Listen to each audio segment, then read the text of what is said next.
유치권 성립 요건, 유치권으로 점유하고 있는 부동산을 취득한 경우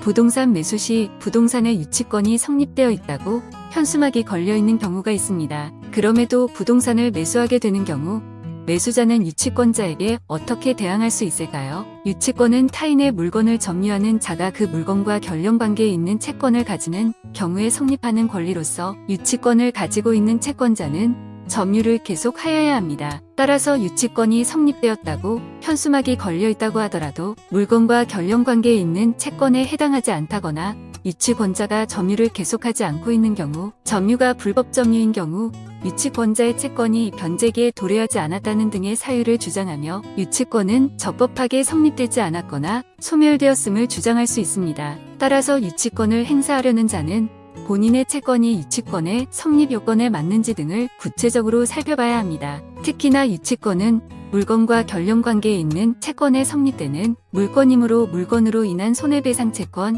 임차 부동산에 대하여, 임차인이 임대인에 대하여 가지는 기용상환 청구권, 건물에 관하여 생긴 공사대금 채권으로 건물 유치권을 행사하는 경우 등에 인정되므로 채무자에게 채권을 가지고 있는 자는 본인이 채무자 소유 물건을 점유함에 있어 적법하게 점유를 개시하였고 물건에 관한 채권을 가지고 있는지 등을 확인한 뒤 유치권을 행사하면 될 것입니다. 한편 유치권을 주장하는 자가 유치권을 행사하며 점유하는 부동산을 제3자에게 무단으로 임대를 주었다면 어떻게 될까요? 유치권자는 채무자의 승낙 없이 유치물의 사용, 대여 또는 담보 제공을 하지 못하고 오직 유치물의 보존에 필요한 사용만 할 수 있습니다. 따라서 이를 위반하여 채무자의 승낙 없이 무단으로 제3자에게 임대를 하여 주었다면 채무자는 유치권의 소멸을 청구할 수 있습니다. 최근 대법원 판례는 유치권자가 위 민법 규정을 위반하여 채무자의 승낙 없이 무단으로 A에게 임대를 한 뒤 유치물의 소유권을 B가 취득한 경우